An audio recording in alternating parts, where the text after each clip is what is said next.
Por primeira vez en 2 anos, hoxe non caeron bombas na franxa de Gaza. A imaxe do día é a de milleiros de familias volvendo a que unha vez foi a súa casa. O alto fogo segue sen incidencias e segundo o previsto.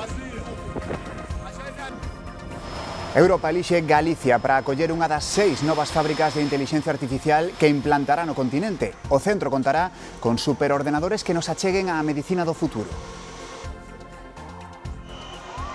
A opositora venezolana María Corina Machado gaña o Premio Nobel da Paz. O comité noruegués que outorga o galardón recoñece o seu incansable traballo a prol dos dereitos democráticos en Venezuela.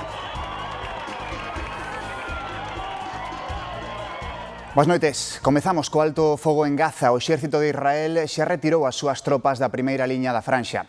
O segundo paso está en mans de Hamas, que debe liberar os reféns que mantén secuestrados. Estamos en Tel Aviv. Adiante, Marcos.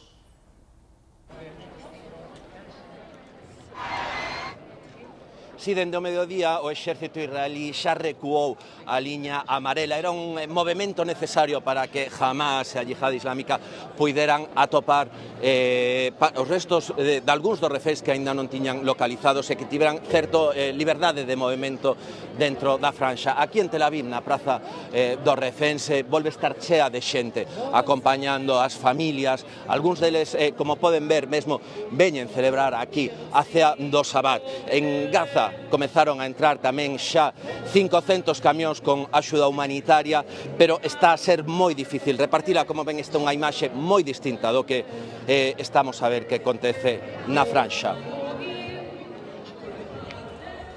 É o primeiro día sen bombas na franxa de Gaza dos últimos 2 anos. Milleiros de gazatís desprazados durante a ofensiva israelí intentan regresar ás súas casas. Atopamos todo devastado, di esta muller, pero aínda así é o día máis feliz da miña vida. Estoutra intenta localizar o edificio onde vivía na cidade de Gaza. Non atopo a miña casa nin a dos meus veciños. Desapareceu todo, di. Outros contan que se repoñerán, aínda que agora se vexan sen nada. Os primeiros camións con axuda humanitaria empezaron a entrar polo corredor Netzarim. UNICEF pediu a apertura urxente de todos os pasos fronteirizos para facer chegar alimentos e medicinas a unha poboación, din, moi debilitada. As primeiras horas do alto fogo están transcorrendo segundo o previsto. As tropas israelís retiráronse da primeira liña, aínda que seguen controlando preto da metade da franxa. O seguinte paso está en mans de Hamas, que antes de 72 horas debe liberar os 48 reféns israelís que mantén secuestrados. Calcúlase que a metade deles están vivos. Este home espera un familiar. Foi moito sufrimento. Confío en que estea con nós en 2 ou 3 días, di. Eu conteño o alento porque todo vai ben, pero non confío de todo en Hamas, di este outro israelí. O primeiro ministro asegura que cumprirán todo o pactado, incluída a destrucción de Hamas nunha segunda fase do plan de paz. Netanyahu advirte que Hamas será desarmado polas boas ou polas malas. Premio Nobel da Paz para María Corina Machado, a opositora venezolana a Nicolás Maduro. O comité destaca dela a súa loita persistente pola democracia, os dereitos humanos e a paz en Venezuela. Din que é un dos exemplos máis relevantes de valentía civil na América Latina. Machado leva case un ano na clandestinidade para evitar a represión do goberno de Maduro. Donald Trump era outro dos aspirantes a este recoñecemento. La gente sabe. Decepción no Bloque Nacionalista Galego por este recoñecemento a María Corina Machado. Ana Pontón di neste chío na rede Xe que respecta a decisión, pero tamén asegura que agardaba que gañase a Axencia de Nacións Unidas para os Refuxiados de Palestina en Oriente Próximo polo seu traballo na franxa de Gaza. Frústrase a posibilidade da moción de censura en Santiago de Compostela contra a nacionalista Goretti San Martín. A negativa dos concelleiros non adscritos, encabezados por Mercedes Rosón, a chegar a un acordo cos populares, sortea a predisposición inicial de parte dos exconcelleiros do PSOE a propiciar unha remuda no Concello a través da censura. O Bloque Nacionalista Galego e Bildu apostan por seguir afondando no dereito á soberanía de Galicia e Euskadi. As dúas formacións independentistas mantiveron unha reunión hoxe en Bilbao en que coincidiron en profundar, din, na construción nacional e avanzar en dereitos nacionais e sociais. Nun comunicado conxunto, os dous partidos lembran que manteñen unha relación de confianza mutua dende hai anos. Continúa a tensión entre a ministra de Traballo e o presidente da COE á conta da ampliación do permiso por morte dun familiar que anunciou Yolanda Díaz. Antonio Garamendi critica que a medida se presente sen falar antes cos axentes sociais. Díaz pídelle seriedade ao líder da patronal. Diante dos micrófonos, nin Díaz nin Garamendi ocultan a falta de afinidade entre eles. Le pediría al señor Garamendi, seriedad. Está utilizando el Ministerio de Trabajo para hacer su propia campaña personal. O último desencontro débese á intención da ministra de ampliar a 10 días o permiso por falecemento e crear un novo para acompañar familiares en cuidados paliativos. Yo le pido al señor Garamendi que vuelva a la institucionalidad y que respete a las personas que están sufriendo. O presidente da patronal di que non rexeita eses permisos, pero sí as formas da ministra. Yo de lo que me quejo es realmente de cómo se está gestionando el tema saltándose a la torera el diálogo social. E tamén o PP quiso entrar nesta tirapuxa. ¿No les parece ya un poco tomadura de pelo que cada vez que el gobierno tiene algún tipo de problema hace algún anuncio de ese tipo para intentar hacer una cortina de humo? Yolanda Díaz insiste en que nos próximos días presentará a súa proposta con todos os detalles. Galicia entra de cheo na vanguarda da medicina do futuro. A Comisión Europea elixiu o Centro de Supercomputación de Santiago para acoller unha das 6 novas fábricas de inteligencia artificial que se van a implantar en Europa. Isto vai permitir contar con superordenadores cunha capacidade maior e optimizados para traballar ca IA. Ordenadores que se van a empregar na investigación no eido da saúde, deseñando e probando solucións. Hai só 13 fábricas así en toda Europa. Cunha inversión de 82 millóns de euros, o conselleiro de Educación e Ciencia fala de salto cualitativo no ámbito da investigación. Estamos ante un equipamento de vanguarda, un equipamento que vai a posibilitar modernizar o ecosistema de investigación e os sectores productivos de Galicia e, sin dúbida, é unha gran noticia para Galicia.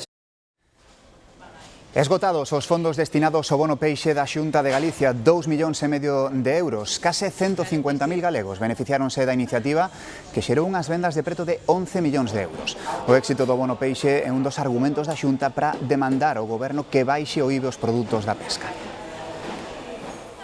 Galicia é a protagonista dos actos do Día da Hispanidade na Arxentina. Alí o presidente da Xunta destacou a fortaleza dos lazos entre os dous territorios. Alfonso Rueda dixo que Galicia é unha terra de oportunidades que aposta polo retorno. Galicia foi a convidada de honra na celebración do Día da Hispanidade en Bos Aires. Alfonso Rueda dixo que a colectividade galega na Arxentina axudou a manter viva a identidade de Galicia.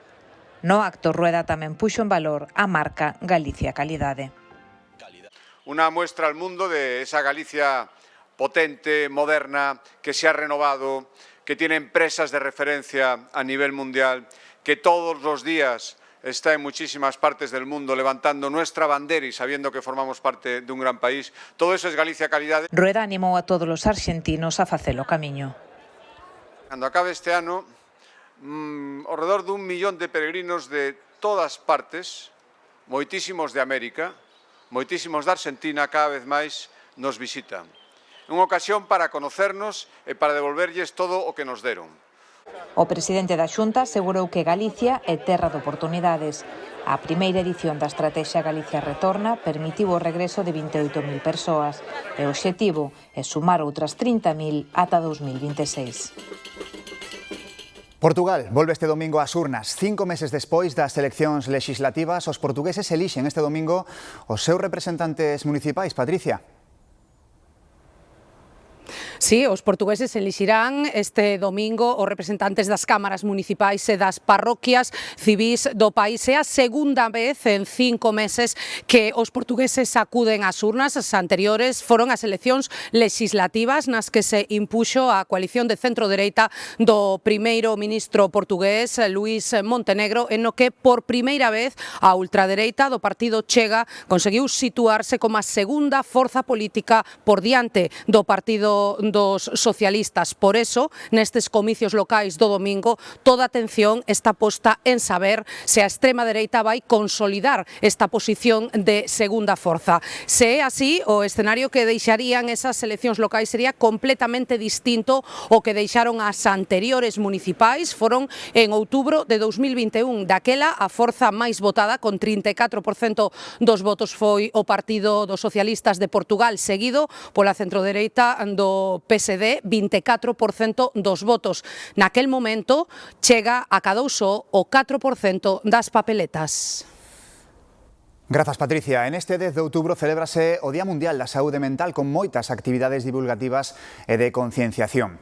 A raíña Leticia presidiu o acto institucional e recomendou a lectura para que os mozos poidan verbalizar mellor os trastornos que padecen. ¿Y qué sucede cuando no puedes poner palabras a lo que sientes, a lo que duele, al daño, a la pérdida, a la incertidumbre? Y pensaba yo, ¿qué herramienta existe para seguir narrando, para aprender a narrar, para seguir encontrando palabras? ¿Qué herramienta se os ocurre que es buena para eso? La que estáis pensando. Leer libros.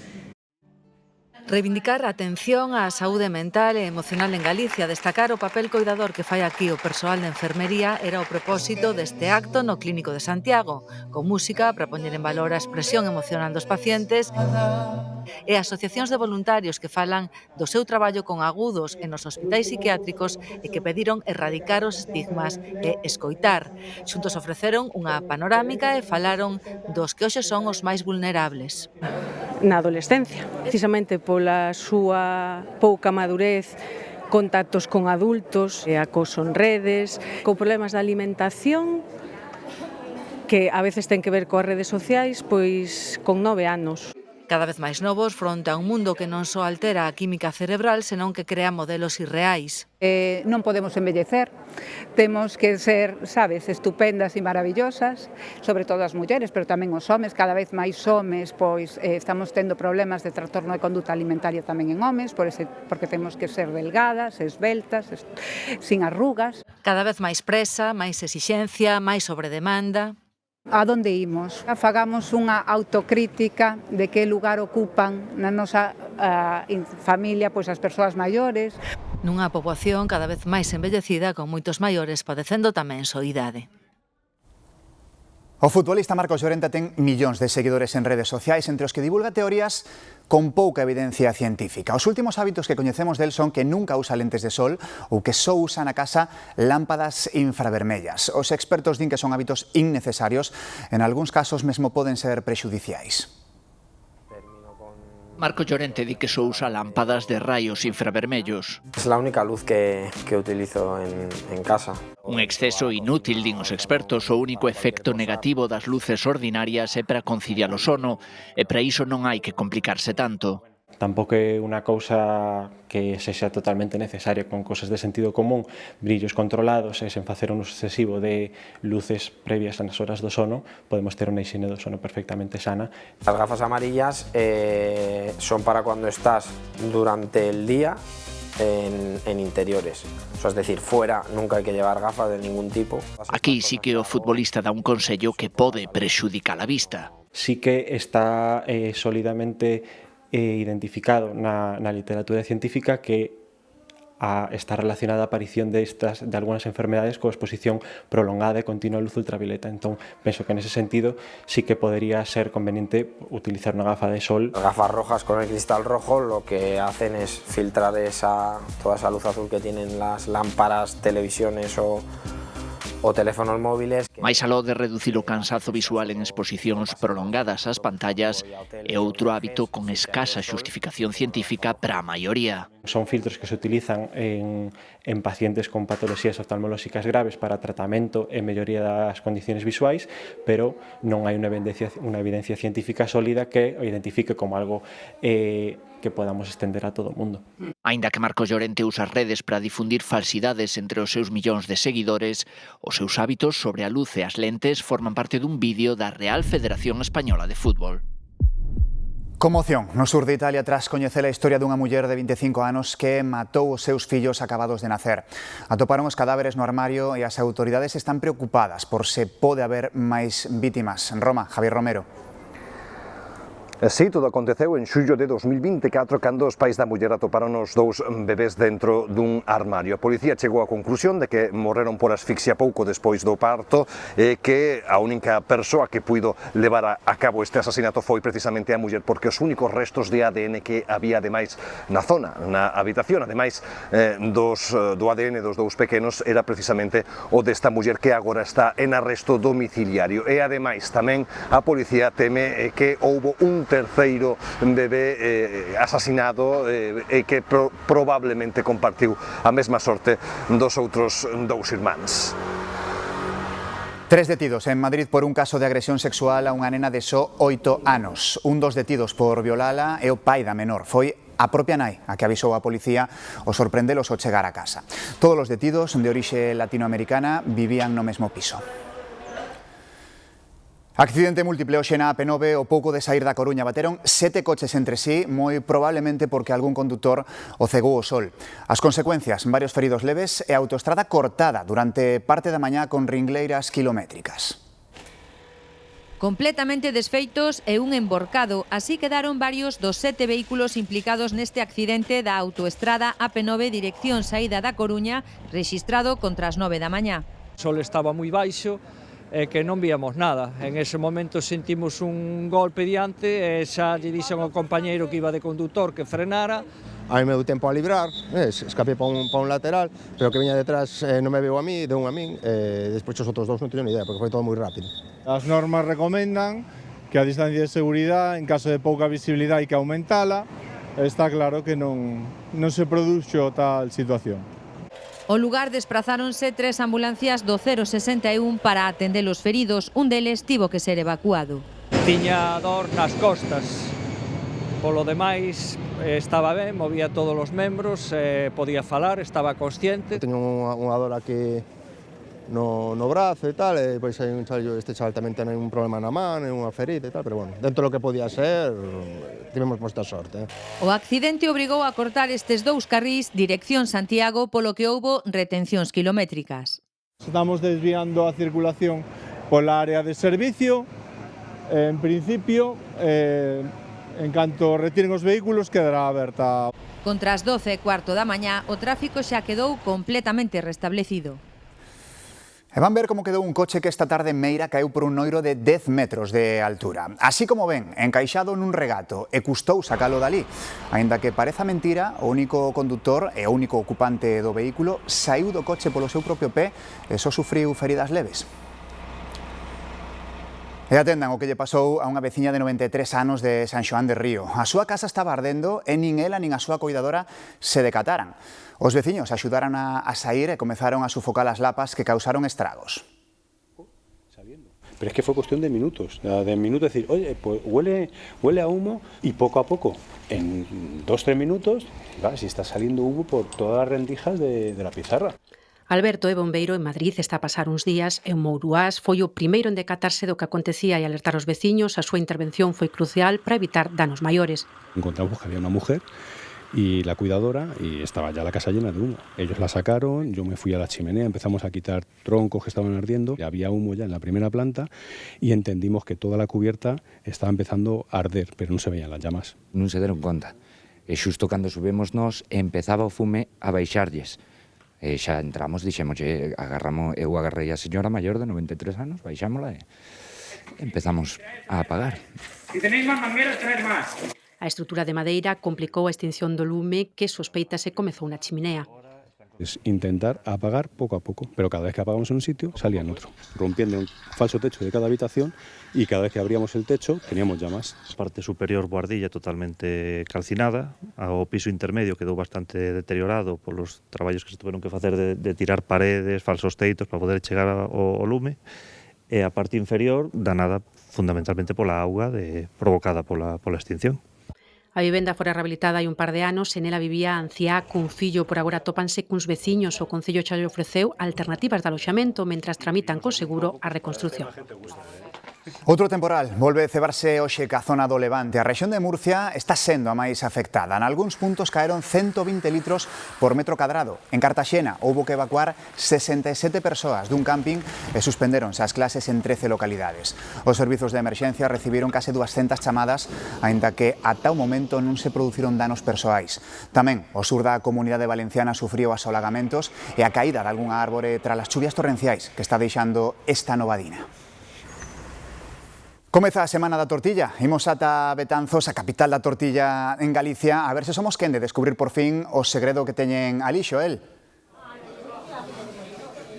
Pablo, que de seguro está descubrindo ese segredo son os centos de comensais que durante toda a xornada están asistindo a estes establecementos para coñecer este produto estrela no comezo da Semana da Tortilla de Betanzos, que coincide ademais tamén co Día Internacional do Ovo. Edición número 15 desta cita gastronómica que este ano conta ademais cunha nova importante, unha aplicación para que os clientes poidan seleccionar cal é a súa tortilla favorita. Coñecemos os ingredientes, a pataca, o ovo, o aceite e o sal, pero moitos descoñecemos cal é o segredo detrás desa tortilla, por iso hoxe estamos con Ester, ela leva moitos anos detrás dos fogóns neste Bar Galicia aquí en Betanzos. Ester, boas noites, cal é o segredo detrás da tortilla de Betanzos? Pois nada, o secreto da tortilla de Betanzos é que bon produto, boa pataca, bon ovo, cariño, a bon aceite e, bueno, a mau tamén é importante. Pregunta tamén obrigada, é ou non é a de Betanzos a mellor tortilla do mundo? A mellor tortilla do mundo, por todos os bons ingredientes que temos en Galicia e todo eso. Ven moita xente a probala e a comera tamén. É que non falten, Pois esa é a opinión de Ester. Nos convidámolos a todos vostedes a que acudan aquí a Betanzos durante esta semana e ata o vindeiro 19 de outubro para probar a que moitos din que é a mellor tortilla do mundo. Darlle unha nova vida a unha moto clásica require dun traballo minucioso onde hai que coidar ata o máis mínimo detalle. Visitamos nas Pontes a un dos poucos restauradores destas xoias sobre rodas. Atopamos a Javier no seu taller, onde repara algunhas das numerosas motos clásicas que chegan ás súas mans. Esta moto leva parada por lo menos 20 anos. Lle debeu de entrar humedad e estaba agarrada de biela. E isto non se movía, estaba completamente agarrado. E non só a repara, tamén a restaura. As que máis son dos anos 50, 60 e 70 do século pasado, un traballo que require coidar ata o máis mínimo detalle. Realmente traballo con motos moi antiguas, onde non hai pezas, onde hai que facelas, ou onde hai que buscalas, adaptalas. A súa familia leva vencellado ao mundo das motos desde hai un século, dai a súa paixón que o levou a coleccionalas. A máis antiga é unha Norton 500 Twin Port, do ano 1932. Era unha moto cara para a época, polo que teño entendido, polo que traducín de un libro que teño, e despois foi cando estallou prácticamente a Segunda Guerra Mundial. Impulsado por internet, fala dun auténtico rexurdimento da moto clásica. Moita xente tiña a moto tirada na palleira, ou entonces estánse restaurando moita moto por temas sentimental, sobre todo, porque foi de mi padre, foi de mi abuelo. E el é o encargado de devolverlle a vida a estas auténticas xoias sobre rodas. Entre cartas íntimas e lembranzas dun balneario entrelázase unha historia de amor que marcou a literatura española. Emilia Pardo Bazán e Benito Pérez Galdós escribiron a súa paixón en segredo e hoxe chega ao cine da man da directora galega Paula Cons. Viaxamos ata Mondariz para revivir aquel tempo. A finais do século XIX, o balneario de Mondariz vivía a súa época dourada, un referente de luxo e modernidade onde se reunían as personalidades máis relevantes do momento. Aparte de la parte política, aquí se reunieron diferentes presidentes para tener reuniones de ministros, también músicos, escritores, condes, marqueses y condesas. Un lugar legendario e tan poderoso que acuñaba a súa propia moeda. Venían de otras partes del mundo y ellos cambiaban su moneda, tanto me imagino que francos, etcétera, escudos portugueses, y tenían los peinadores. En este caso os enseño un peinador de plata, un pouco en homenaje a esa época maravillosa. Unha enfermidade hepática uniu a Emilia Pardo Bazán coa vila termal, onde pasou os seus veráns e que co tempo se converteu no seu refuxio de amor con Benito Pérez Galdós. A súa historia trascendeu tras o achado no 1975 das cartas de amor entre ambos. Como tiñamos a acotación das cartas e desa historia de amor, bueno, pois escolléronse tres momentos da súa relación. Agora esta historia de amor cobra nova vida no cine coa mirada da directora galega Paula Cons. Queros moitísimo e eu creo que nos iría de outro xeito se os léramos máis. A estrea trae a actualidade a historia dun romance oculto durante décadas e conecta de novo a literatura coa Galicia máis cosmopolita de finais do século XIX. O Centro Galego de Arte Contemporánea ofrece ata febreiro unha experiencia que busca asombrar mediante sensacións. Baixo o título de Percepción e Incerteza, reúne tres artistas que traballan ca imaxe e co movemento. Unha deles é a directora de cine Jaione Camborda. Máis ca unha exposición é unha experiencia. Todos os proxectos inmersivos hai un momento de sorpresa, de asombro. Consta de 4 videoinstalacións. 2 de Max de Esteban que abordan a intelixencia artificial e os seus riscos.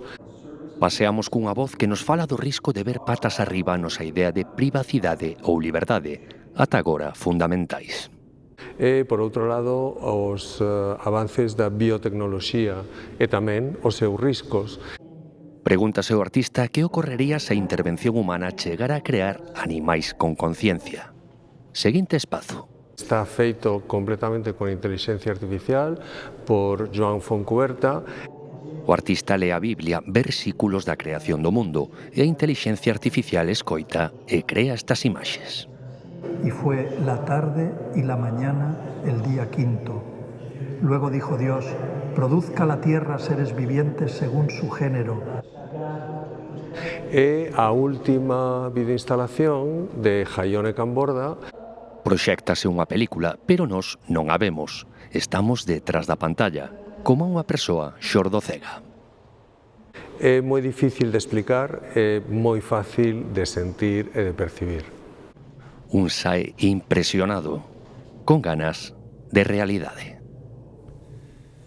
Televisión de Galicia reforza a súa aposta pola información ampliando os horarios dos seus informativos de luns a venres. Desde este vindeiro luns, o Galicia Noticias comezará ás 2:10. Tamén adianta o seu horario de inicio o Telexornal Mediodía. Comezará ás 2:25. En zonas sen outras alternativas para viaxar. E como cada venres, a referencia festeira está no lugar. A ver con que novidades. Hola, Aitana. Hola, Galloso. Perdón, compañeiros, aquí a Aitana del Mar porque temos o xefe sen voz, pero non vos preocupedes porque the show must go on, porque en breves imos ter aquí no escenario de lugar a Lucía Pérez, Os Carecos, Tania Beiras, Juan Valderrama, Touriñán e, por suposto, os recanteiros. Así que vémonos nun anaquiño. Tal día como a hoxe, de 1979, estreábase o videoxogo de máis éxito da historia e que máis de 40 anos despois permanece como icona da cultura pop, o Pac-Man, desenvolvido polo xaponés Toru Iwatani, con só 24 anos daquela. Nos 80 non había xogo en liña e case ninguén xogaba na casa. Había que ir a unha sala recreativa e meter unha moediña. Pois ben, o Comecocos vendeu case 300.000 desas máquinas a bares recreativas. A unha delas xogaba Billy Mitchell, que foi o primeiro en pasar as 255 pantallas do xogo. Foi recibido con honras polos creadores do xogo e mesmo entrou no récord Guinness. Anos despois, caería en desgraza cando se soubo que noutros récords que tiña fixera trampas. Game over para Billy o trampulleiro e game over tamén para nós, que este non fai prisioneiros. Boa finde.